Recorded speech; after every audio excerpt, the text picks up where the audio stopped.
Bismillahirrahmanirrahim. Dear student, welcome to English second paper class on Facebook Live. Our today's topic is transformation of sentences complex to simple part 2,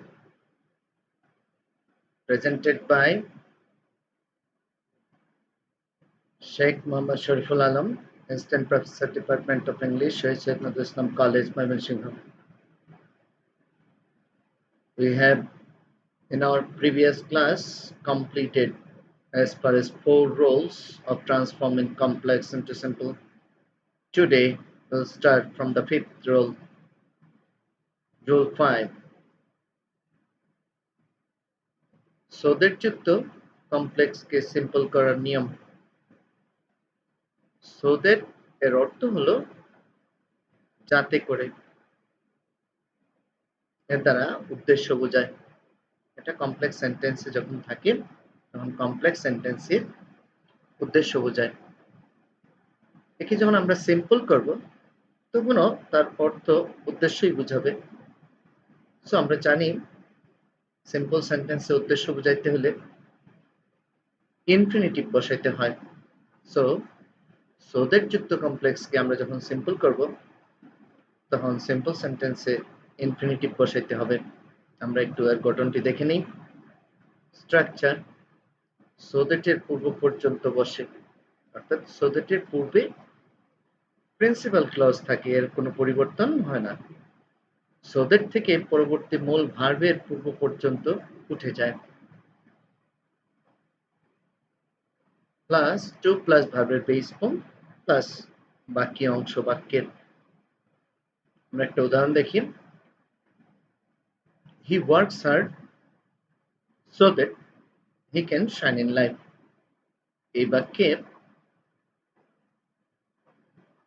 so that এর পূর্বের অংশটা হলো principal clause, এটুকু হলো principal clause, আর পরেরটুকু so that সহ পরেরটুকু হলো সাবঅর্ডিনেট ক্লজ। সো পরিবর্তনটা সাবঅর্ডিনেট ক্লজে বেশি হয়, প্রিন্সিপাল ক্লজের কোনো পরিবর্তন নাই, এটুকু পুরোটাই বসবে সিম্পল সেন্টেন্সে।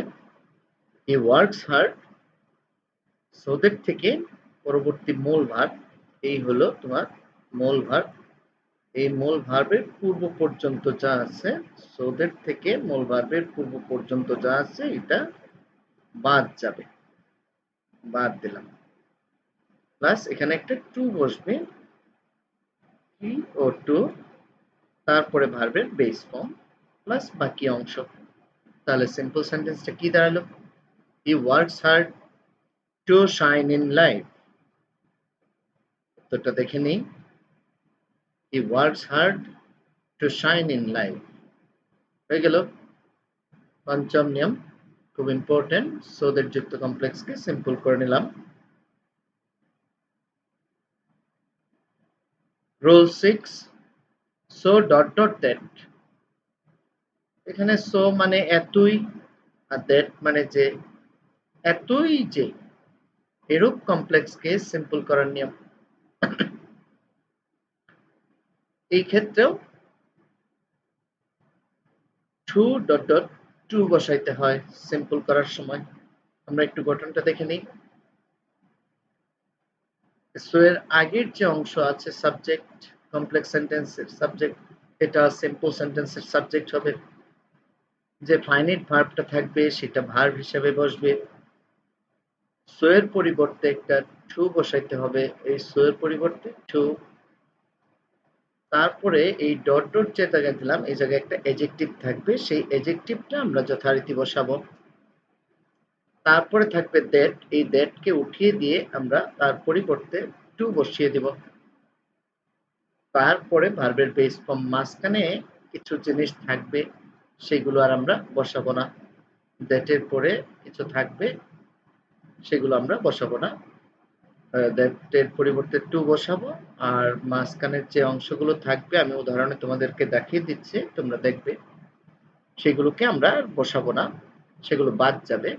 শুধু টু এর পরে ভার্বের বেস ফর্ম বসবে, তারপরে বাক্যের যদি কিছু অংশ থাকে সেটা বসবে। উদাহরণটা দেখো সবাই, example, he is so weak that he can not walk. এখানে সো আছে, এখানে দ্যাট আছে, তারপরে বেশ কিছু সংখ্যক ওয়ার্ড আছে, তারপরে হলো ফাইনাইট ভার্ব। এই যে ফাইনাইট ভার্ব, তো নিয়মে কি বলছে, প্রথমে সাবজেক্ট বসবে, এই যে সাবজেক্ট, তারপরে ভার্ব, ফাইনাইট ভার্ব, এই যে ভার্ব, তারপরে সো এর পরিবর্তে টু, এই সো এর পরিবর্তে আমরা এখানে টু বসিয়ে দিব, তারপরে এডজেক্টিভ, এই এডজেক্টিভটা আছে, এই এডজেক্টিভ যথারীতি বসবে, তারপরে এই দ্যাট এর পরিবর্তে আমরা টু বসাবো, দ্যাট এর পরিবর্তে একটা টু বসিয়ে দিব, তারপরে চলে যাব একবারে ভার্বের বেস ফর্ম। এই হলো ভার্ব, এই ভার্বের বেস ফর্ম হবে। মাঝখানে এইটুকু অংশ এটা হবে না, এটা বাদ যাবে, এটা বাদ দিতে হবে। সুতরাং বাক্যটা কি দাঁড়ালো, হি ইজ টু উইক, এই দ্যাট এর জায়গায় কি বসাতে হবে, টু, টু, টু এর পরে কি verb, to walk, he is too weak to walk. হয়ে গেল, আমরা উত্তরটা দেখে নেই, he is too weak to walk. এইভাবে সো ডট ডট দ্যাট যুক্ত কমপ্লেক্সকে আমরা সিম্পল করতে পারবো। আমরা পরবর্তী রুলটি দেখব, দো অথবা অলদো যুক্ত কমপ্লেক্সকে সিম্পল করার নিয়ম। আমরা জানি দো মানে যদিও, অলদো মানেও যদিও। এটা কমপ্লেক্স সেন্টেন্সে বসে এই শব্দগুলো। সিম্পল সেন্টেন্সে এর পরিবর্তে আমরা ইনস্পাইট অফ অথবা ডেসপাইট বসাই, একই অর্থ ধারণ করে। ইনস্পাইট অফ ডেসপাইট এর অর্থ হলো সত্ত্বেও, যেটা একই, ইনস্পাইট এর পরে অফ বসে কিন্তু ডেসপাইট এর পরে কখনো অফ বসে না। আমরা এখানে বলতে পারি যে কম্পাউন্ড সেন্টেন্সে এই দো অলদো যুক্ত বাক্যের পরিবর্তে বাট বসে অথবা ইয়েট বসে। যাই হোক, আমরা ওদিকে গেলাম না, আমরা কমপ্লেক্স সেন্টেন্সে দো অলদো থাকলে সিম্পল করার যে স্ট্রাকচার সেটা আমরা দেখে নিচ্ছি। স্ট্রাকচার ইনস্পাইট অফ অথবা ডেসপাইট প্লাস সাবজেক্টের পজিটিভ কেস, দো অলদোর পরিবর্তে ইনস্পাইট অফ ডেসপাইট বসবে। আমরা এখানে একটু সংক্ষিপ্তভাবে লিখে ফেলেছি, আমরা উদাহরণ এটা দেখিয়ে দিব।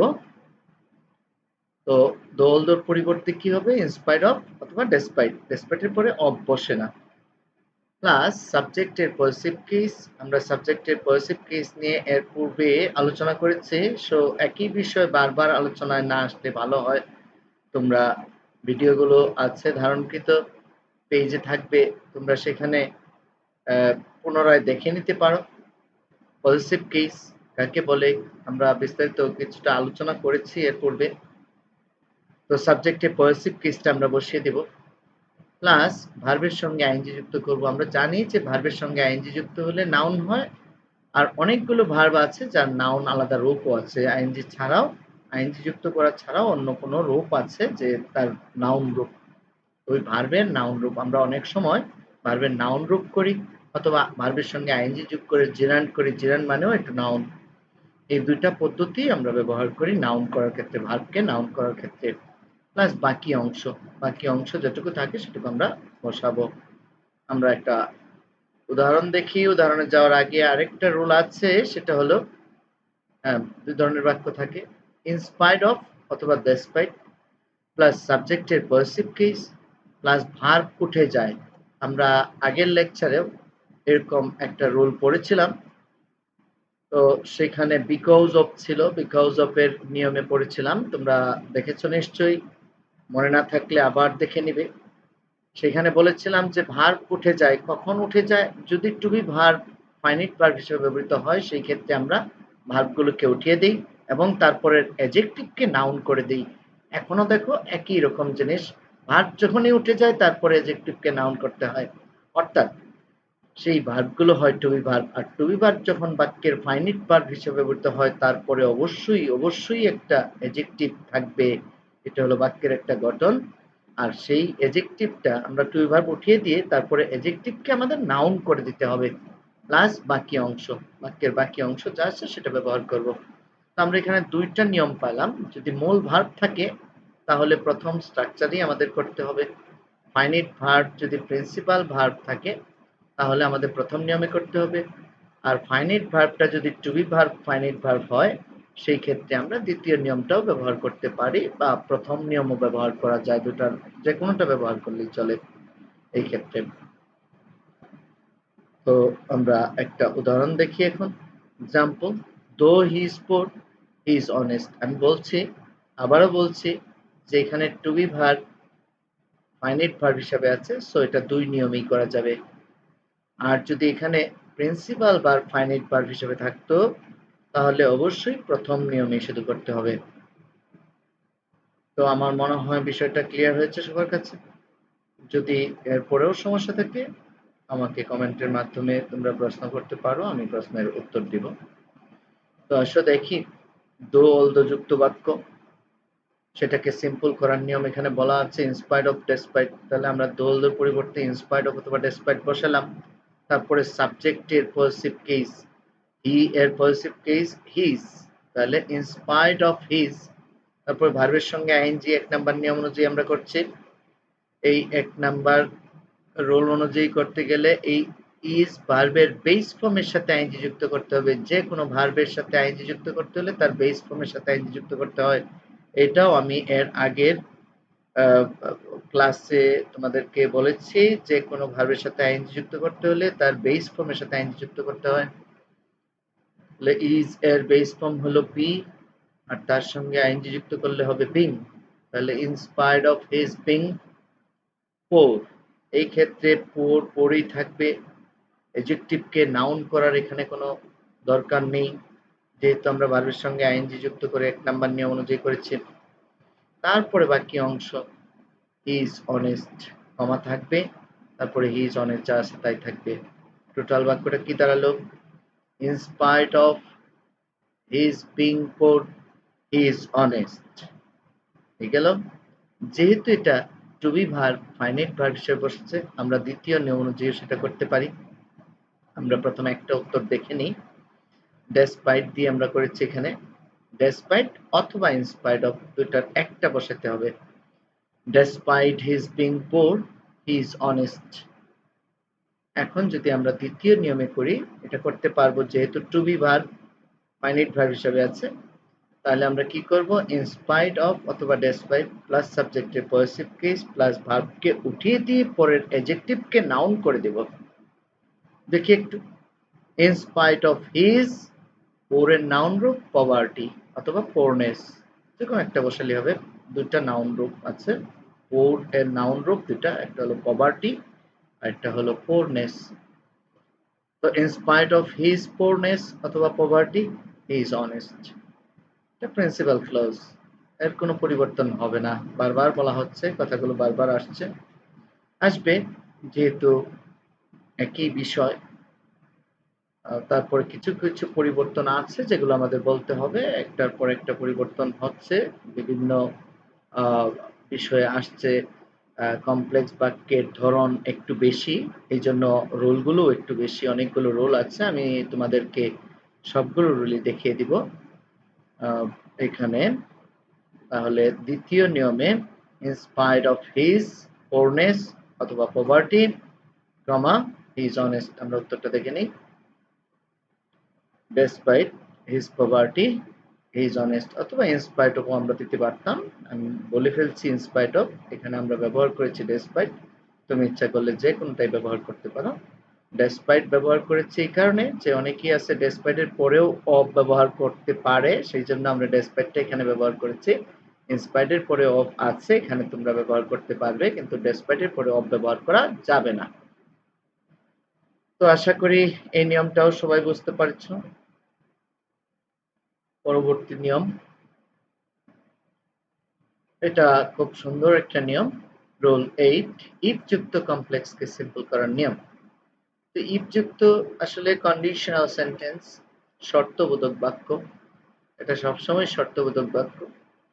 তো ইফ যুক্ত বাক্য এই ক্ষেত্রে আমরা দুইটা ভাগে ভাগ করে নেব, একটা হলো অ্যাফার্মেটিভ আর একটা হলো নেগেটিভ। আমরা একটু দেখে নেই। যদি অ্যাফার্মেটিভ হয়, ইফ যুক্ত অ্যাফার্মেটিভ হয় অর্থাৎ হ্যাঁ বোধক বাক্য হয়, তাহলে সিম্পল করার যে গঠন সেটা হবে বাই, অর্থাৎ আমরা অনেক কিছু বাদ দিয়েছে, সেগুলো লিখি নাই। কি লিখবো সেটা শুধু বলেছি এখানে। প্রথম বাক্য থেকে আমরা কি করব, বাই প্লাস ভার্বের সাথে আইএনজি, এরপরে ভার্বের পরের অংশটুকু লিখব, কমা দিয়ে দ্বিতীয় বাক্য লিখব। দ্বিতীয় বাক্য এখানে বোঝাই যাচ্ছে, তার মানে কি হবে, দ্বিতীয় বাক্যটা হবে প্রিন্সিপাল ক্লজ। আমরা একটা এক্সাম্পল দেখব। If you study well you will pass the exam. এখানে ইফ যুক্ত অ্যাফার্মেটিভ বাক্য, এটা কোনো নেগেটিভের কোনো কিছুই নাই, এখানেও নেগেটিভের কোনো কিছুই নাই, সো অ্যাফার্মেটিভ বাক্য। তাহলে আমরা বাই বসাবো, তারপরে ভার্বের সাথে আইএনজি বসাবো, তারপরে ভার্বের পরের অংশটুকু বসাবো। এই হলো সাবঅর্ডিনেট ক্লজ। আর এখানেই পরিবর্তন হয়। এখানে কি পরিবর্তন হবে, বাই ভার্বের সাথে আইএনজি প্লাস ভার্বের পরের অংশ। তাহলে এইগুলো নিশ্চয়ই উঠে যাবে, এগুলো আমরা বলি নাই, যা বসাবো সেটা শুধু বলছি। এগুলো উঠে যাবে, এখানে ওটা কি বসবে, বাই, তারপরে ভার্বের সাথে আইএনজি, স্টাডি, স্টাডিং, তারপরে পরের অংশ ওয়েল। বাকি অংশ দ্বিতীয় বাক্য বা প্রিন্সিপাল ক্লজ যা আছে তাই থাকবে, এখানে কোনো পরিবর্তন হবে না। আমরা আস্তে আস্তে একটা ধারাবাহিকতায় এসে গেছি, যে প্রত্যেকটা বাক্যেই দেখছি আমরা প্রিন্সিপাল ক্লজের তেমন কোনো পরিবর্তন হয় না। আর সাবঅর্ডিনেট ক্লজে একটা জিনিস বারবার লক্ষ্য করছি, যে ভার্বকে নাউন করে দিতে হয় আইএনজি যুক্ত করে অথবা নাউন রূপ লিখে। এই বিষয়গুলো তোমরা কমন পাচ্ছ সব জায়গায়, এই বিষয়গুলো কমন সব জায়গায়ই হবে। এই কমপ্লেক্স থেকে সিম্পল করার সময় এগুলো তোমরা আয়ত্তে আনার জন্য এটা একটা ভালো পদ্ধতি। বারবার কমন জিনিসগুলো যেগুলো দেখছো সেগুলো তোমাদের আয়ত্তে এসে যাবে, ফলে তোমরা এগুলো মনে রাখতে পারবে কিভাবে পরিবর্তনগুলো হচ্ছে। এই কমপ্লেক্স সেন্টেন্সের যে বিভিন্ন পরিবর্তন, ভেরিয়েশন, বিভিন্ন রকমের কমপ্লেক্স সেন্টেন্স, সেইগুলো পরিবর্তন একটু বেশি নিয়ম কানুন আছে, কিন্তু কমন জিনিস কিছু আছে যেগুলো এই অনেকগুলো নিয়মের মধ্যেই একই রকম পরিবর্তন সেগুলো থাকবে। এই বিষয়গুলো তোমরা একটু খেয়াল করবে, আর খেয়াল করলেই ভালোভাবে তোমরা বুঝতে পারবে। তো আমরা এই পরিবর্তনটুকু করে ফেললাম। By studying well you will pass the exam হয়ে গেল। উত্তরটা দেখে নিই, by studying well you will pass the exam. এখন আসো, যদি নেগেটিভ হয়, ইফ যুক্ত কমপ্লেক্স বাক্যটা যদি নেগেটিভ হয়, তাহলে কিভাবে সিম্পল করব তার গঠন স্ট্রাকচার আমরা দেখব।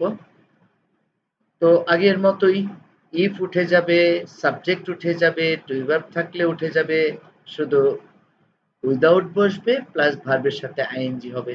আমরা এত কিছু বলিনি, আমি এখন তোমাদেরকে ব্যাখ্যা দিয়ে দিচ্ছি যে সাবঅর্ডিনেট ক্লজ বা ইফ যুক্ত ক্লজ যেটা আছে সেটা থেকে ইফ উঠে যাবে, সাবজেক্ট উঠে যাবে, টু বি ভার্ব থাকলে বা নেগেটিভ থাকলে সবকিছু উঠে যাবে, শুধু উইদাউট বসবে আর ভার্বের সঙ্গে আইএনজি বসবে, প্লাস ভার্বের পরের অংশটুকু বসবে, প্লাস কমা, প্লাস দ্বিতীয় বাক্য। দ্বিতীয় বাক্য মানে এখানেও একই রকম সেই প্রিন্সিপাল ক্লজ। তো বিষয় অনেকগুলো বিষয় কমন যেগুলো আসছে সেগুলো আমি আবারও বলছি। এই কমন বিষয়গুলো তোমরা খেয়াল রাখবে, যেগুলো তোমার ভালো আন্ডারস্ট্যান্ডিং এর সহায়তা করবে। কমন জিনিসগুলো তুমি ধরতে পারলে তোমার কাছে বিষয়গুলো সহজ হয়ে যাবে। If you do not study well you will not pass the exam. তো এখানে আগের মতোই আমরা কি উইদাউট বসাবো, তারপরে ভার্বের সাথে আইএনজি, আর বাকি সব কিছু বাদ যাবে। এই যে এগুলো ইফ ইউ ডু নট সব বাদ, এখানে শুধু বসবে উইদাউট আর ভার্বের সাথে ING, studying well, without studying well comma principal ক্লজের কোনো পরিবর্তন হবে না, তোমরা অলরেডি বুঝে ফেলছো। নিয়ম তোমাদের কাছে আস্তে আস্তে সহজ হয়ে যাচ্ছে, আশা করি তোমরা এখন বুঝতে পারছো নিয়মগুলো। তো বলো দেখি কি হবে এটা, without studying well you will not pass the exam. উত্তরটা দেখে নিই, without studying well you will not pass the exam. আশা করি এই নিয়মটাও তোমাদের কাছে খুব সহজ এবং ভালোভাবে বুঝতে পেরেছ। এই নিয়মের দুইটা অংশ আছে, ইফ যুক্ত অ্যাফার্মেটিভ হলে কি হবে, ইফ যুক্ত নেগেটিভ হলে কি হবে। আমরা এখন পরবর্তী রুলে যাব। রুল 9, সাবঅর্ডিনেট ক্লজ যদি প্যাসিভ ভয়েসের হয়। সাবঅর্ডিনেট ক্লজ আমি তোমাদেরকে ভালো করেই চিনিয়েছি এতক্ষণ। সাবঅর্ডিনেট কনজাংশন যুক্ত বাক্যটি হলো সাবঅর্ডিনেট ক্লজ, আর সেই বাক্যের ভার্বটা যদি প্যাসিভ ভয়েসের হয়, তোমরা প্যাসিভ ভয়েস সেটা পরবর্তীতে হয়তো আমাদের ক্লাসে আমরা প্যাসিভ ভয়েস নিয়ে, অ্যাক্টিভ ভয়েস নিয়ে আমরা আলোচনা করব। তবে এখানে একটু বলে রাখছি, যখন অক্সিলারি ভার্ব প্লাস ভার্বের পাস্ট পার্টিসিপল হয়, শুধু ভার্ব অংশটা দেখে আমরা বুঝতে পারবো কোন ভার্বটা অ্যাক্টিভ আর কোন ভার্বটা প্যাসিভ। প্যাসিভ ভয়েসের ভার্বটা সবসময় পাস্ট পার্টিসিপল হয়, আর অ্যাক্টিভ থেকে পার্থক্য হওয়ার আরেকটা মূল বিষয় হলো তার সাথে একটা টু বি ভার্ব বা অক্সিলারি ভার্ব থাকবে। অক্সিলারি ভার্ব প্লাস ভার্বের পাস্ট পার্টিসিপল যখন হয়, তখন অবশ্যই সেটা প্যাসিভ ভয়েস হবে। আমরা এভাবে বুঝতে পারবো। আমরা পরবর্তীতে একটু পড়ি, আমরা যখন এক্সাম্পল দিব সেখানে আমি তোমাদেরকে দেখিয়ে দিব যে প্যাসিভ ভয়েস ভার্ব দেখলে কিভাবে চেনা যায়। তার আগে আমরা স্ট্রাকচারটা দেখব। প্যাসিভ ভয়েস সাবঅর্ডিনেট ক্লজ যদি প্যাসিভ ভয়েসের হয়, তাহলে কমপ্লেক্সকে এরূপ কমপ্লেক্সকে সিম্পল করার নিয়ম। স্ট্রাকচারটা দেখে নিই। রিলেটিভ প্রনাউন থেকে ভার্বের পূর্ব পর্যন্ত উঠে যায়। রিলেটিভ প্রনাউনের যে রুলগুলো আমরা আগেও পড়েছি, 4 নাম্বার রুলে ছিল রিলেটিভ প্রনাউন, সেটা আর এটার মধ্যে পার্থক্য তেমন নাই। ওটা প্যাসিভ ভয়েস ছিল না, আর এটা প্যাসিভ ভয়েস। যখন প্যাসিভ ভয়েস থাকবে না, তখন সেটা হবে কি, ভার্বের সাথে আইএনজি যুক্ত হবে। আর যখন প্যাসিভ ভয়েস থাকবে, তখন ভার্বের সাথে আইএনজি যোগ করা হবে না, ভার্বের পাস্ট পার্টিসিপলটা শুধু বসাইতে হবে। আরেকটা নিয়ম মাঝখানে আমরা পড়ে এসেছি, সো দ্যাট যুক্ত, যার দ্বারা উদ্দেশ্য বোঝায়। সেই ক্ষেত্রে সো দ্যাট থাকলে ইনফিনিটিভ করব, আর প্যাসিভ ভয়েস থাকলে পাস্ট পার্টিসিপল করব, আর অ্যাক্টিভ ভয়েস থাকলে উদ্দেশ্য না বোঝালে ভার্বের সাথে আইএনজি করব। এই তিনটা ভার, এই তিন ভাবে পরিবর্তন হবে সাবঅর্ডিনেট ক্লজের। এই পরিবর্তন, ভার্বটার পরিবর্তন কোন ভার্বের পরিবর্তন হয়? সবসময় সাবঅর্ডিনেট ক্লজের ভার্বের পরিবর্তন হয় যখন আমরা কমপ্লেক্সকে সিম্পল করতে যাই।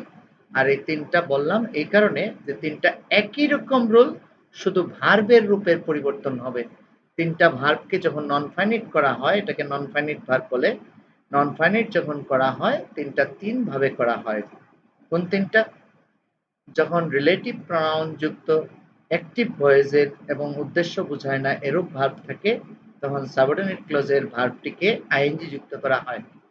আর সো দ্যাট দ্বারা যখন যুক্ত হয়, সেটাও কিন্তু রিলেটিভ প্রনাউন।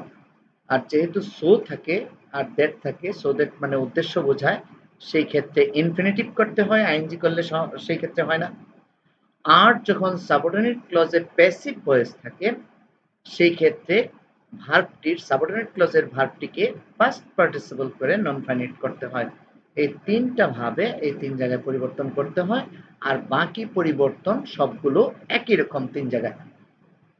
তো আমি একটু বললাম, এই বিষয়গুলো তোমরা কম্পেয়ার করে দেখবে। এখন আসো আমরা স্ট্রাকচারটা দেখি। রিলেটিভ প্রনাউন থেকে মূল ভার্বের পূর্ব পর্যন্ত উঠে যায়। আমরা একটু ভিন্নভাবে উপস্থাপন করেছি এখানে। প্লাস মূল ভার্ব থেকে বাকি অংশ বসে, প্লাস প্রিন্সিপাল ক্লজটি বসে। এখানে আমরা আগে এক্সারসাইজের প্রথম যে বাক্যটা, যেটাকে আমরা সিম্পল করব, কমপ্লেক্স বাক্যটাকে যে সিম্পল করব, সেই কমপ্লেক্স বাক্যটা একটু দেখে নিই। তোমরা একটু দেখো, the boy who was called here is my cousin. আমি একটু ব্যাখ্যা দিয়ে দিচ্ছি। সাবঅর্ডিনেট ক্লজ যদি প্যাসিভ ভয়েসের হয়, প্রিয় ছাত্রছাত্রীরা, অনেকগুলো রোল পড়ানো হয়েছে। তোমরা আগের ক্লাস আর এই ক্লাস মিলে তোমরা একটু বলো আমাকে দেখি, কোনটা প্রিন্সিপাল ক্লজ আর কোনটা সাবঅর্ডিনেট ক্লজ। এটা চেনার একটা সুন্দর উপায় তোমাদেরকে আমি বলে দিয়েছিলাম। তোমাদের মনে আছে কি, আগের ক্লাসে আমি বলেছিলাম যে সাবঅর্ডিনেট কনজাংশন যুক্ত বাক্যটি সাবঅর্ডিনেট ক্লজ। তো এখানে দুটো বাক্য, এই একটা বাক্য আর তার আগে এই একটা বাক্য। কোন বাক্যে সাবঅর্ডিনেট কনজাংশন আছে? সাবঅর্ডিনেট কনজাংশন নিশ্চয়ই চেনো তোমরা। WH কোশ্চেন সবগুলোই subordinate conjunction, that subordinate conjunction, if subordinate conjunction, since, as, when subordinate conjunction, though, although subordinate conjunction. So এই সাবঅর্ডিনেট কনজাংশন গুলো যে বাক্যাংশে থাকবে সেই বাক্যাংশটাই হলো সাবঅর্ডিনেট ক্লজ। আমরা সাবঅর্ডিনেট ক্লজ এখানে ইজিলি পেয়ে গেলাম। এই সাবঅর্ডিনেট ক্লজের রিলেটিভ প্রোনাউন এখানে এটাই রিলেটিভ প্রোনাউন। এই রিলেটিভ প্রোনাউন থেকে পরবর্তী মূল ভার্বের পূর্ব পর্যন্ত উঠে যাবে, মূল ভার্ব এটা আর পূর্ব পর্যন্ত উঠে যাবে। নিয়ম তোমরা নিজের মতো করে প্রেজেন্টেশন করতে পারবে যদি একবার বুঝতে পারো। আমি এইভাবে প্রেজেন্টেশনটা স্ট্রাকচারটা লিখেছি, তুমি অন্যভাবেও স্ট্রাকচার লিখতে পারো, আমি সেটাও বলে দিব তোমাদের। মনোযোগ দিয়ে শোনো। আমি এইভাবে যেভাবে লিখেছি তার ব্যাখ্যা আমি আগে দিচ্ছি যে রিলেটিভ প্রোনাউন থেকে অর্থাৎ হো থেকে পরবর্তী মূল ভার্বের পূর্ব পর্যন্ত উঠে যায়। এই মূল ভার্বের পূর্ব পর্যন্ত আমরা উঠিয়ে দিলাম, বাদ দিয়ে দিলাম। মূল ভার্ব থেকে বাকি অংশ বসে, মূল ভার্ব থেকে বাকি অংশ বসলো, প্লাস কমা, কমা দিলাম, প্লাস প্রিন্সিপাল প্লাস দিলাম। যতটুকু উঠে যায় সেটুকু বললাম আর বাকিগুলো বসায় দিব। এইভাবে বলেছে। তুমি অন্যভাবে বলতে পারো, তুমি পুরোটাই বলতে পারো যে সাবঅর্ডিনেট ক্লজের সাবজেক্টই বসে, সাবঅর্ডিনেট ক্লজের রিলেটিভ প্রোনাউন থেকে পরবর্তী মূল ভার্বের পূর্ব পর্যন্ত উঠে যায়। মূল ভার্বের পাস্ট পার্টিসিপল হয়, আমি বলি নাই কিছুই, কারণ প্যাসিভ ভয়েসে সবসময় পাস্ট পার্টিসিপল থাকে। আর যখনই প্যাসিভ ভয়েস হয় তখনই এই ভার্বটাকে পাস্ট পার্টিসিপল রাখতে হবে। সো আমি আর কোনো কিছু বলি নাই, শুধু বলছি যে রিলেটিভ প্রোনাউন থেকে পরবর্তী মূল ভার্ব পর্যন্ত উঠে যাবে। আর যেহেতু প্যাসিভ ভয়েস কাজেই এই ভার্বের পাস্ট পার্টিসিপল রূপ থাকবেই, কাজেই আমি আর পাস্ট পার্টিসিপল বলিনি। তুমি ইচ্ছা করলে অন্যভাবেও স্ট্রাকচারটা লিখতে পারতে, এটাও আমি বলে দিচ্ছি। তো কল্ড হিয়ার, তারপরে কমা, এই প্রিন্সিপাল ক্লজে কোনো পরিবর্তন নাই, ইজ মাই কাজিন হয়ে গেল। তাহলে কি দাঁড়ালো? The boy called here is my cousin. খুব গুরুত্ব দিয়ে এটা দেখবে, এটা একটু ভিন্ন রকম আগের নিয়মগুলো উঠছে, এটা খুব গুরুত্ব সহকারে দেখবে নিয়মটা। আমি উত্তরটা দেখে নিই। The boy called here is my cousin.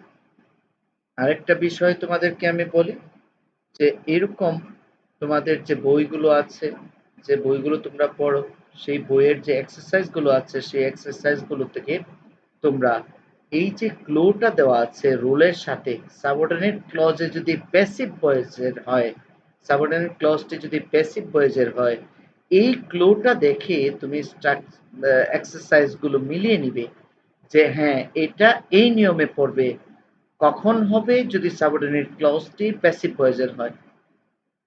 এরকম এক্সারসাইজ গুলো দেখে এই নিয়মে তুমি করে ফেলবে, খেয়াল রাখবে কথাটা। তাহলে এরকম আরো নিয়ম তুমি করতে পারো। আমরা আরেকটা এক্সারসাইজ এখানে দিয়েছি, দ্য সামস, সামস মানে হলো অঙ্ক, গণিত, which were worked out by the teacher, যে অঙ্কগুলো শিক্ষক করে দিয়েছেন, ওয়ার ভেরি হার্ড, সেগুলো খুব কঠিন। তো এখানে ওয়ার ভেরি হার্ড এটা হলো প্রিন্সিপাল ক্লজ, আর সাবঅর্ডিনেট ক্লজ সহজেই বোঝা যায় যেহেতু হুইচ আছে, এই বাক্যটাতে হুইচ আছে, এই হুইচই হলো, হুইচ যুক্ত বাক্য হলো সাবঅর্ডিনেট ক্লজ।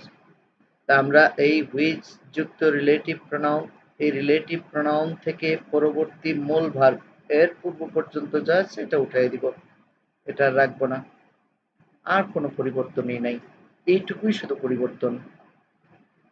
তুমি যদি একবার ধরতে পারো যে কমপ্লেক্স বাক্যের সাবঅর্ডিনেট ক্লজটিতে প্যাসিভ হয়ে যাচ্ছে, তাহলে সিম্পল করার নিয়ম খুবই সহজ। কি করবে? রিলেটিভ প্রোনাউন থেকে মূল ভার্বের পূর্ব পর্যন্ত উঠিয়ে দিবে, আর কোনো পরিবর্তন নাই।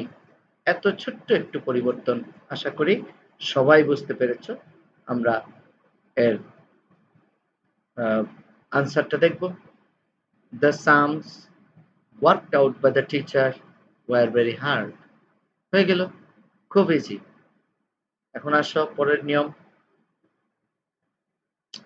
রুল 10, রিলেটিভ প্রোনাউনের পরে টু বি ভার্ব থাকলে এর কমপ্লেক্সকে সিম্পল করার নিয়ম। প্রিয় ছাত্রছাত্রীরা, এই ক্ষেত্রে আমি স্ট্রাকচারটা আমরা পরে ব্যাখ্যা দিব, আগে একটা উদাহরণ দেখে নিই। বাক্যটা দেখে তারপরে আমরা স্ট্রাকচারটা দেখব, কারণ আমরা এরূপ বাক্য এইখানে বলা আছে কিন্তু না দেখলে তোমরা ব্যাপারটা বুঝতে পারবে না। এই জন্য আমি আগে তোমাদের বাক্যটা চিনিয়ে নিই ক্লু এর সাথে। ক্লুটা কি? রিলেটিভ প্রোনাউনের পরে টু বি ভার্ব থাকলে। আমরা জানি রিলেটিভ প্রোনাউন কোনটা? এই যে রিলেটিভ প্রোনাউন, এই রিলেটিভ প্রোনাউনের পরে যদি টু বি ভার্ব থাকে, এই ইজ ভার্বটা কি? এটা এখানে ফাইনাইট ভার্ব হিসেবে কাজ করছে কিন্তু অরিজিনালি সে টু বি ভার্ব।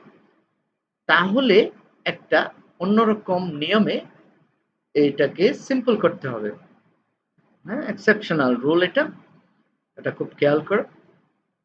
রুলটা হলো প্রিন্সিপাল ক্লজের সাবজেক্ট। তো আমরা জানি যে এখানে কমা দিয়ে দুটো বাক্য আলাদা করা আছে, হোটা পরের অংশে চলে গিয়েছে, সো পরেরটাই হলো সাবঅর্ডিনেট ক্লজ আর প্রথমটাই হলো প্রিন্সিপাল ক্লজ। তো প্রিন্সিপাল ক্লজের সাবজেক্টের কথা বলছে প্রথমেই। তো প্রিন্সিপাল ক্লজের সাবজেক্ট কি? সালমা। আমরা বসিয়ে নিলাম সালমা। তারপরে বলছে ভার্ব, ভার্ব হলো ইজ, এখানে ইজটাই ফাইনাইট ভার্ব। তাহলে সালমা ইজ, পরে একটা আর্টিকেল বসাবো এ এন ডি। এটা আমরা আগে বসাবো না, আমরা পরে বসাবো। এ এন ডি এর কোনটা বসবে? এ বসবে না এন বসবে? এটা আমরা পরে বুঝতে পারবো, কারণ পরের যে শব্দটা হবে সেই শব্দটার সাথে মিলিয়ে বসাতে হবে। এ হতে পারে, এনও হতে পারে। তারপরের শব্দটা কি আমরা দেখি। রিলেটিভ প্রোনাউনের পরের টু বি ভার্বের পরের অংশ। এই যে রিলেটিভ প্রোনাউন, তারপরের টু বি ভার্বের পরের অংশ কি? Very intelligent. তাহলে আমরা ভেরি ইন্টেলিজেন্টটা বসায় নেব কোথায়? এই যে এর পরে। তাহলে Salma is a very intelligent. আমি এখন এ বলে ফেললাম, কারণ এখানে ভেরি ইন্টেলিজেন্ট লিখবো, ভেরির আগে এ হবে, এন হবে না। তো এই জন্য আমি এতক্ষণে আমি ডিটারমাইন হলাম যে এ হবে। কেন? কারণ তারপরের শব্দটা আমরা পেয়ে গিয়েছি, ভেরি ইন্টেলিজেন্ট। তাহলে Salma is a very intelligent. তারপরে বলতে হবে রিলেটিভ প্রোনাউনের অ্যান্টিসিডেন্ট। এই রিলেটিভ প্রোনাউনের অ্যান্টিসিডেন্ট তোমরা বোঝো কিনা? এটা তো রিলেটিভ প্রোনাউন তোমরা চেনো। এই রিলেটিভ প্রোনাউনের অ্যান্টিসিডেন্ট হলো সে। এই রিলেটিভ প্রোনাউন দ্বারা তার পূর্বের যাকে সে নির্দেশ করে। হো দ্বারা কাকে নির্দেশ করছে আমরা একটু দেখি বাক্যে। সালমা ইজ এ গার্ল হো, হো দ্বারা কাকে বোঝাচ্ছে? গার্লকে। সো এটাকেই বলা হয় অ্যান্টিসিডেন্ট। রিলেটিভ প্রোনাউন দ্বারা তার পূর্বের যে নাউনকে নির্দেশ করে বা যে ব্যক্তি বা বস্তুকে নির্দেশ করে তাকেই বলা হয় অ্যান্টিসিডেন্ট। আবারও বলছি, রিলেটিভ প্রোনাউন তার পূর্বের যে নাউনটিকে নির্দেশ করে অথবা ব্যক্তি বা বস্তুকে নির্দেশ করে তাকেই বলা হয় অ্যান্টিসিডেন্ট। তাহলে এখানে হো রিলেটিভ প্রোনাউন, তার পূর্বের ব্যক্তি কে? গার্ল, গার্লকে নির্দেশ করছে। The Salma is a girl হো, ও দ্বারা কাকে বোঝাচ্ছে? যে, যে দ্বারা কাকে বোঝাচ্ছে? গার্লকে। তো এই গার্লটাই হলো অ্যান্টিসিডেন্ট। আশা করি এটা বুঝতে পেরেছো। তাহলে কোথায় বসাবো এটা? সবার লাস্টে। তাহলে বাক্যটা কি দাঁড়ালো? প্রথমেই সাবজেক্ট, তারপরে ভার্ব সালমা ইজ, পরে একটা আর্টিকেল, আর্টিকেল এ হবে, আমরা সেটা বুঝে ফেলছি, ইজ এ। পরে রিলেটিভ প্রোনাউনের পরে টু বি ভার্বের পরের অংশ, Salma is a very intelligent. তারপরে অ্যান্টিসিডেন্ট, রিলেটিভ প্রোনাউনের অ্যান্টিসিডেন্ট, অ্যান্টিসিডেন্ট কে? গার্ল। তো বাক্যটা কি দাঁড়ালো? Salma is a very intelligent girl. একটু ব্যতিক্রমী হলেও নিয়মটা খুব মজার, এটা আশা করি তোমরা পারবে। এরকম বাক্য, কমপ্লেক্স বাক্য তোমাদের বই থেকে খুঁজে বের করবে, বের করে আশা করি তোমরা এরকম বাক্য পড়ে তারপর কমেন্টের মাধ্যমে আমাকে জানাবে। পরবর্তীতে জানাও। এই ক্লাসগুলো, প্রত্যেকটা ক্লাস যেগুলো আমরা নিচ্ছি লাইভ, এগুলো কিন্তু ওই পেজে, আমাদের শহীদ সৈয়দ নজরুল ইসলাম কলেজের যে পেজ, সেই পেজে থাকে। তোমরা ইচ্ছা করলে পরবর্তীতেও সেইগুলোতে কমেন্ট করতে পারো। আর যখনই কমেন্ট করবে সেই নোটিশগুলো আমাদের প্রত্যেক সংশ্লিষ্ট টিচার এর কাছে আসবে, আমরা তখন সেগুলোর জবাব দিতে পারবো। তো আমরা দেখি কি হলো, বাক্যর উত্তরটা কি দাঁড়ালো। Salma is a very intelligent girl. হয়ে গেল।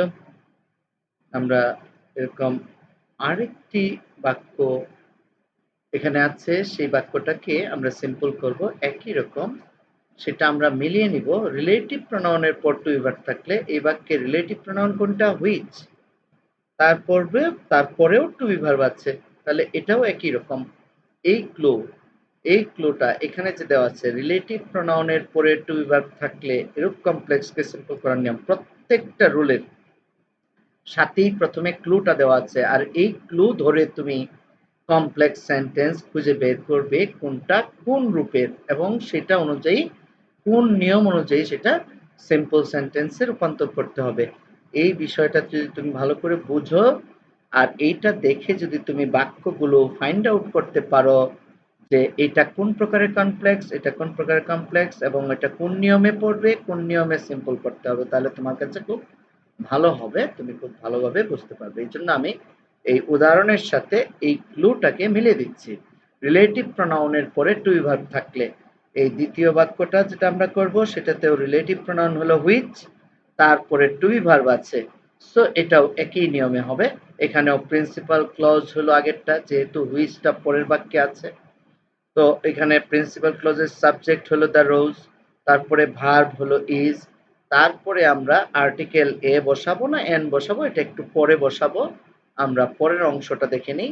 পরের অংশ কি? স্ট্রাকচার অনুযায়ী রিলেটিভ প্রোনাউনের পরে টু বি ভার্বের পরের অংশ এখানেও আছে ভেরি লাভলি, তো ভেরির আগে এই বসবে, এন বসবে না, সো এ থাকবে। The rose is a very lovely, পরে রিলেটিভ প্রোনাউনের অ্যান্টিসিডেন্ট, রিলেটিভ প্রোনাউন হলো হুইচ, এই হুইচ দ্বারা তার পূর্বের যাকে নির্দেশ করে, কাকে নির্দেশ করছে? হুইচ মানে যা, যা, যা মানে এখানে কাকে বোঝাচ্ছে? ফ্লাওয়ারকে বোঝাচ্ছে। The rose is a flower which is very lovely, যা খুবই লাভলি, যা মানে এখানে ফ্লাওয়ারকে বোঝাচ্ছে। এই রিলেটিভ প্রোনাউন তার পূর্ববর্তী যে নাউন ব্যক্তি বা বস্তুকে নির্দেশ করবে তাকেই বলা হবে অ্যান্টিসিডেন্ট। তাহলে সবার লাস্টে যাবে অ্যান্টিসিডেন্ট। তাহলে কি হলো? The rose is a very lovely flower, antecedent flower, এটা সবার পরে চলে যাবে, স্ট্রাকচারে আছে সেই অনুযায়ী আমরা বসিয়ে দেব। তাহলে আমরা উত্তরটা কি পেলাম? আনসারটা একটু দেখে নেই। The rose is a very lovely flower. Next,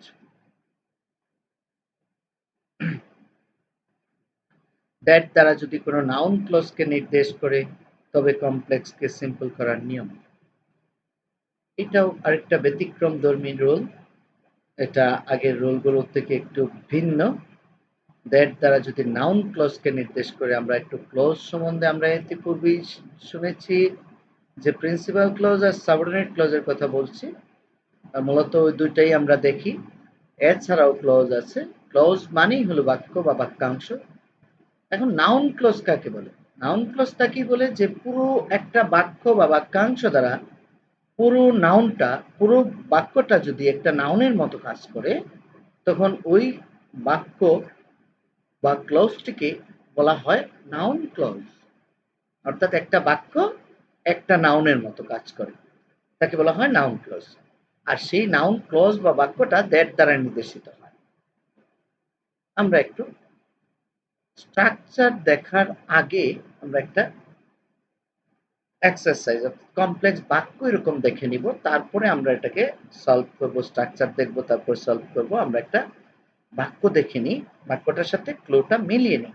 that দ্বারা যদি কোনো নাউন ক্লজকে নির্দেশ করে, কিভাবে নাউন ক্লজ হলো সেটা আমরা দেখব, আর দ্যাট দ্বারা কি নির্দেশিত হলো কিনা সেটা আমরা দেখব।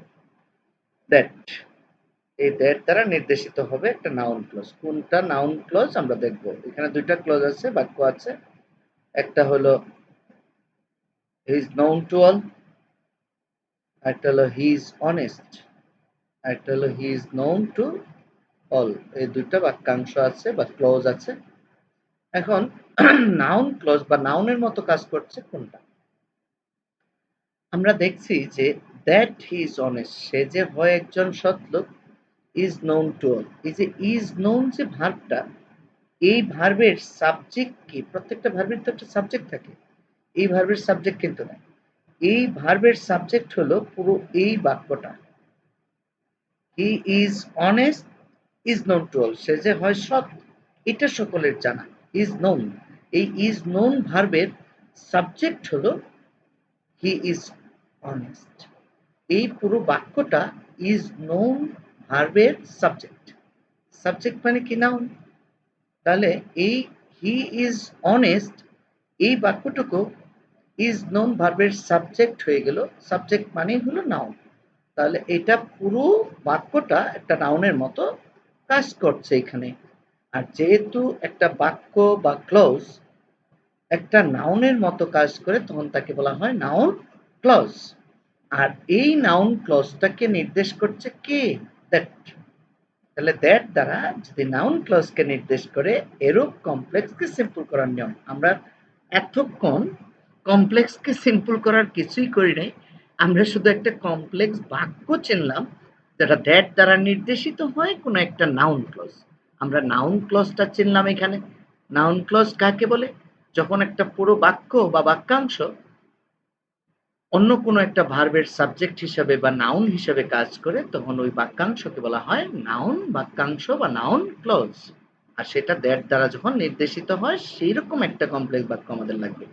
আমরা এখানে দেখলাম দ্যাট দ্বারা নির্দেশিত। দ্যাট দ্বারা কাকে বোঝাচ্ছে? হি is honest. That he is honest is known to all. এখন আসো ছাত্রছাত্রীরা, আমরা এখন দেখব কিভাবে এরূপ কমপ্লেক্সকে সিম্পল করা যায়। আচ্ছা দেখি, সাবঅর্ডিনেট ক্লজের সাবজেক্টের পজিটিভ কেস। Subordinate clause কোনটুকু?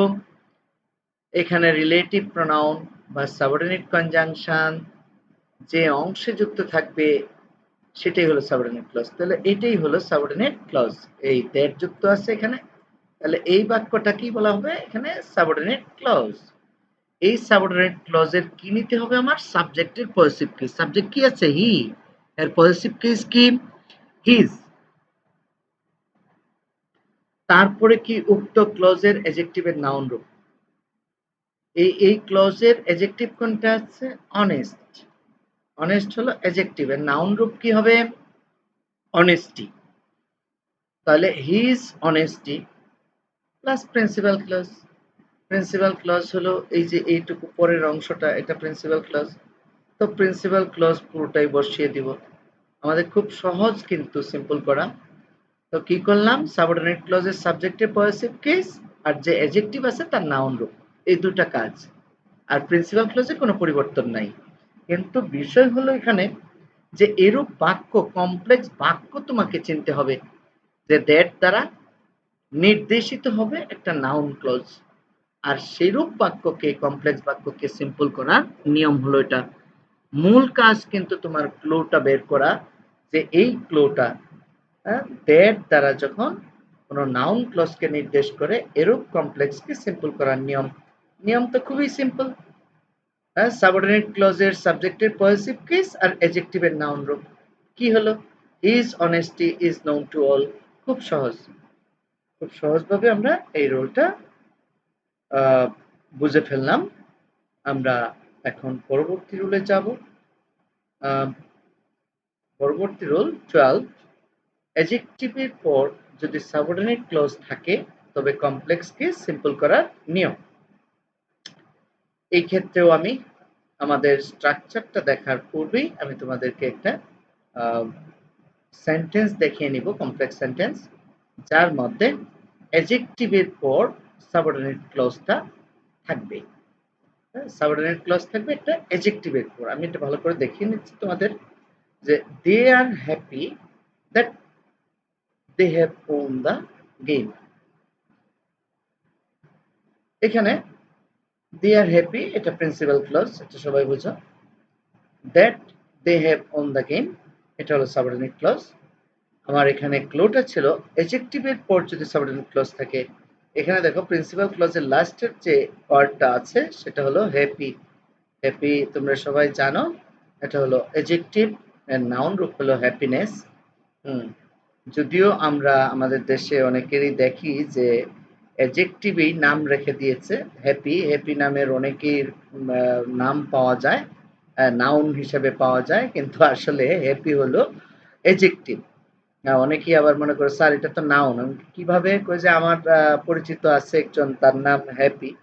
তো আসলে হ্যাপি নাম থাকলেই নাউন হবে না, হ্যাপি শব্দটা এডজেক্টিভ, এর নাউন রূপ হলো হ্যাপিনেস। তাহলে আমরা ক্লুটা ভালো করে বুঝে নিলাম যে প্রিন্সিপাল ক্লজ এইটুকু আর সাবঅর্ডিনেট ক্লজ এইটুকু। ক্লুটা হলো অ্যাডজেক্টিভের পর যদি সাবঅর্ডিনেট ক্লজ থাকে এরূপ কমপ্লেক্সকে সিম্পল করার নিয়ম। আশা করি স্টুডেন্টরা তোমরা বুঝতে পেরেছো। অ্যাডজেক্টিভ আছে প্রিন্সিপাল ক্লজের শেষে আর তারপরে সাবঅর্ডিনেট ক্লজটা হয়েছে, সুতরাং আমরা এখন এই নিয়মে এটাকে সিম্পল করতে পারবো। এখন আসো আমরা স্ট্রাকচারটা দেখি কিভাবে আমরা এটাকে সিম্পল করব। প্রথমেই আছে স্ট্রাকচারের মধ্যে আছে প্রিন্সিপাল ক্লজ। তো প্রিন্সিপাল ক্লজ যা আছে পুরোটাই বসিয়ে দিব। আমরা এর আগেও দেখেছি যে প্রিন্সিপাল ক্লজের তেমন কোনো পরিবর্তন হয়ই না। তো দে আর হ্যাপি, তারপরে কি করব, একটা অ্যাড প্রিপোজিশন বসাবো। আমরা দ্যাট ট্যাট এগুলো বসাবো না, এখানে অ্যাড বসাবো, অ্যাড। তারপরে সাবঅর্ডিনেট ক্লজের সাবজেক্টের পজিটিভ কেস। খেয়াল রেখো সাবঅর্ডিনেট ক্লজের সাবজেক্টের পজিটিভ কেস প্রায় প্রত্যেকটা নিয়মেই আমাদের করতে হচ্ছে। এই বিষয়টা তোমাদের অবশ্যই নজরে আসবে। যখন আমরা বারবার নিয়ম চেঞ্জ করছি, একটার পর একটা যাচ্ছি, তখন আমরা দেখছি যে সাবঅর্ডিনেট ক্লজের সাবজেক্টের পজিটিভ কেস, সাবজেক্টের পজিটিভ কেস। সো এটা একটা কমন বিষয়, এটা মনে রাখবে যে সব নিয়মই প্রায় এটা হচ্ছে। তো আমরা অ্যাড প্রিপোজিশন বসানোর পরে সাবঅর্ডিনেট ক্লজের সাবজেক্টের পজিটিভ কেস করব প্লাস ভার্বের সাথে আইএনজি। এটা খুব কমন একটা বিষয়, সাবঅর্ডিনেট ক্লজের ভার্বের সাথে আইএনজি বা নাউন রূপ করতে হচ্ছে। অর্থাৎ ভার্বকে নন ফাইনাইট করার একটা অন্যতম উপায় হলো ভার্বের সাথে আইএনজি যুক্ত করা, অথবা ভার্বের আগে টু ইনফিনিটিভ যুক্ত করা, অথবা ভার্বের পাস্ট পার্টিসিপল করে দেয়া, অথবা ভার্বটার নাউন রূপ ব্যবহার করে দেওয়া। তাহলে তো নাউনই হয়ে গেল। এই ভার্ব আর থাকবে না। আমরা জানি এটা কেন হয়, কারণ কমপ্লেক্স বাক্যে দুটা বাক্য থাকে আর দুইটা ফাইনাইট ভার্ব থাকে। যখন সিম্পল করব তখন সিম্পল বাক্যে কখনোই দুইটা ফাইনাইট ভার্ব থাকবে না। সুতরাং একটা ভার্বকে নন ফাইনাইট করতে হবে, আর সেটা আমরা সব সময় সাবঅর্ডিনেট ক্লজের ভার্বকে নন ফাইনাইট করে থাকি। নন ফাইনাইট করার 5টা পদ্ধতি আছে, আমি পরবর্তীতে তোমাদেরকে এটা অন্য এক ক্লাসে বলবো। আর আমি ইতিপূর্বে আমাদের পৃথিবী যখন সুস্থ ছিল, এই করোনা ভাইরাস যখন আক্রমণ করে নাই, তখন তোমাদেরকে আমি ক্লাসে পড়িয়েছিলাম আহ, আহ, কি তোমাদের right form of the verbs আমি তোমাদেরকে পড়িয়েছিলাম যে নন ফাইনাইট ভার্ব করার 5টা উপায় আছে। সেই 5টা উপায় তোমাদেরকে আমি বলেছিলাম, তোমরা একটু খেয়াল করবে। যদি না পারো আমি পরবর্তীতে কোনো একটা ক্লাসে আমি সেটা আবার দেখাবো। এখন আর আমরা ওই এত বিস্তারিত আলোচনা করব না ওটা নিয়ে।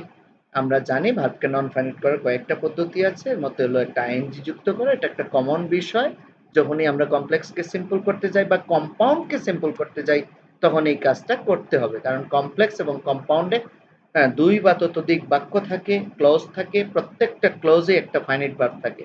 আর সেটাকে যখন সিম্পল করব, সিম্পল বাক্যে একটা মাত্র ফাইনাইট ভার্ব থাকে, তখন আরেকটা ফাইনাইট ভার্বকে অবশ্যই নন ফাইনাইট করতে হবে।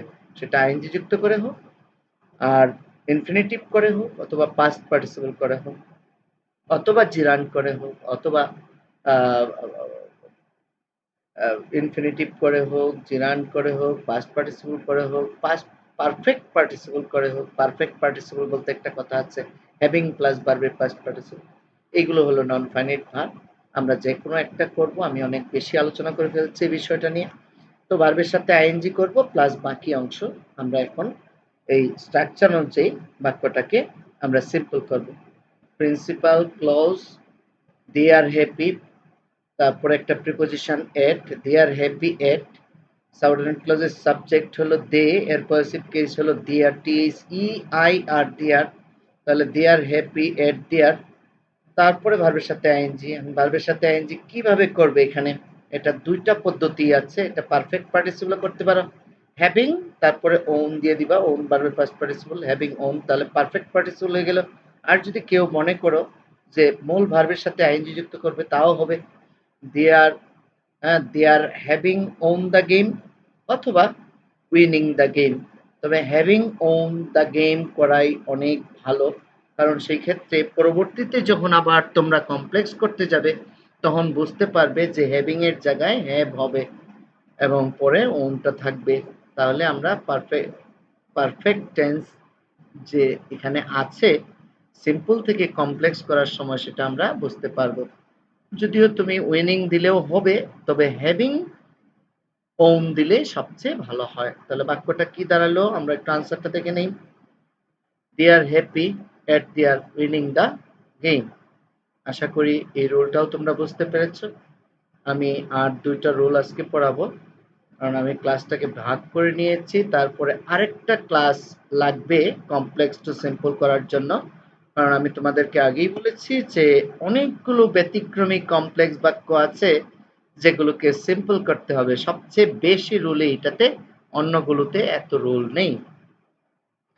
এখানে 13 নাম্বার রুল এটা দিতে হয়, এই জন্য দিলাম সাজ ডট ডট দ্যাট। আমরা আজকের লেসনের প্রথম দিকেই পড়েছি সো ডট ডট দ্যাট।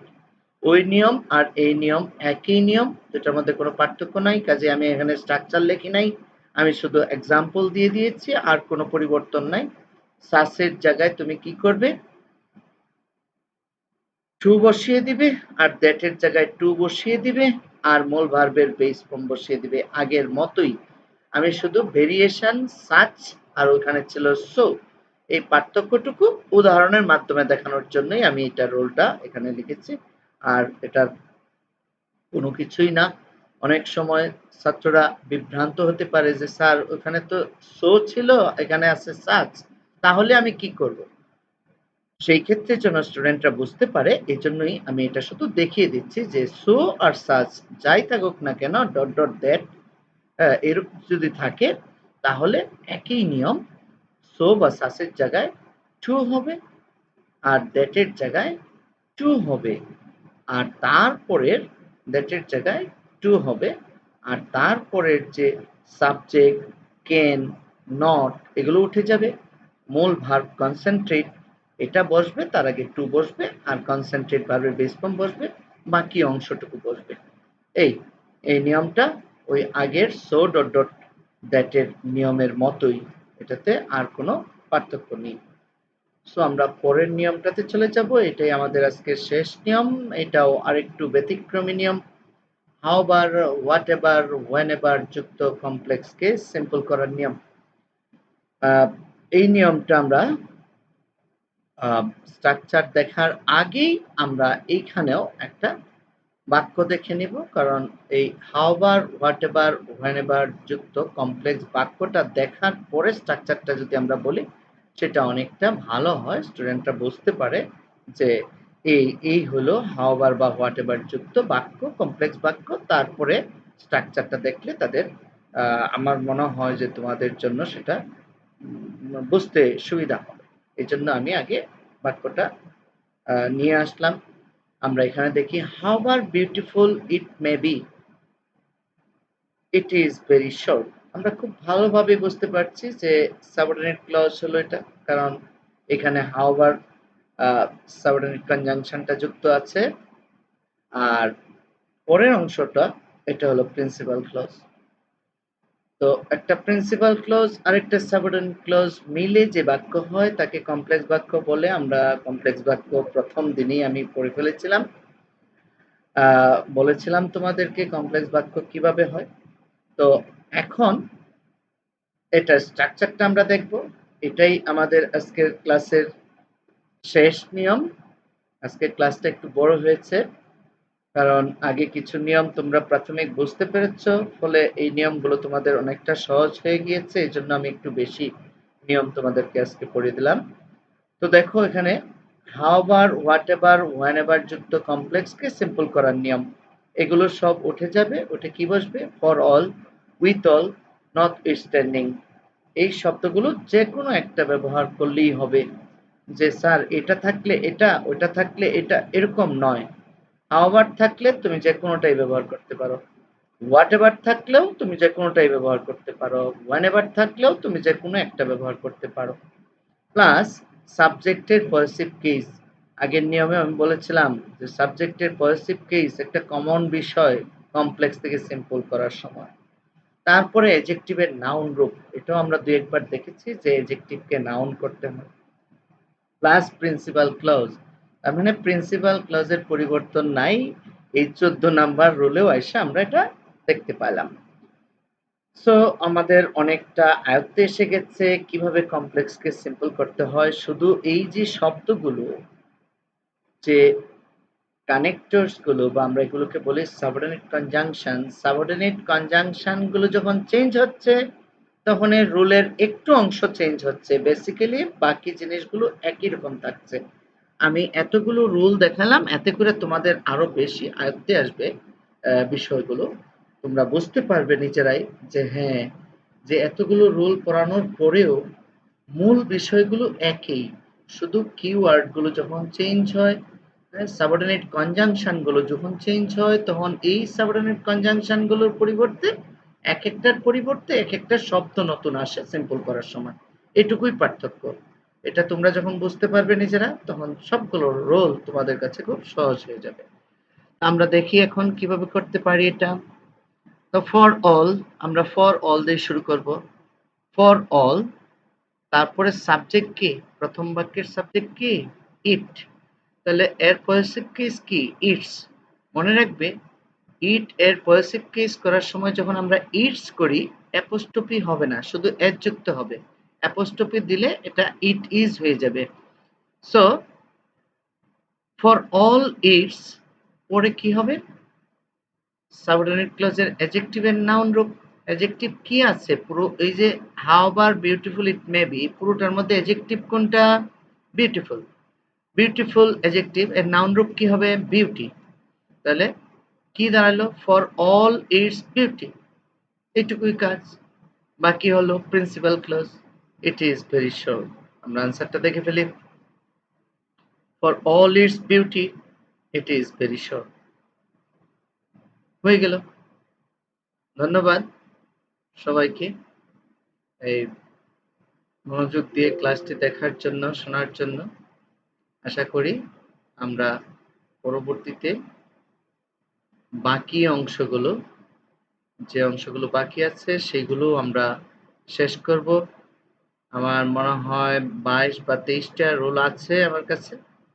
পরবর্তী ক্লাসেও আমি যে বাকি রোলগুলো আছে সেগুলো তোমাদের কাছে নিয়ে আসব। আশা করি তোমরা আহ, আহ, বাকি রুলগুলো তোমরা মনোযোগ দিয়ে শুনবে। আজকে এই পর্যন্তই। ধন্যবাদ। আল্লাহ হাফেজ।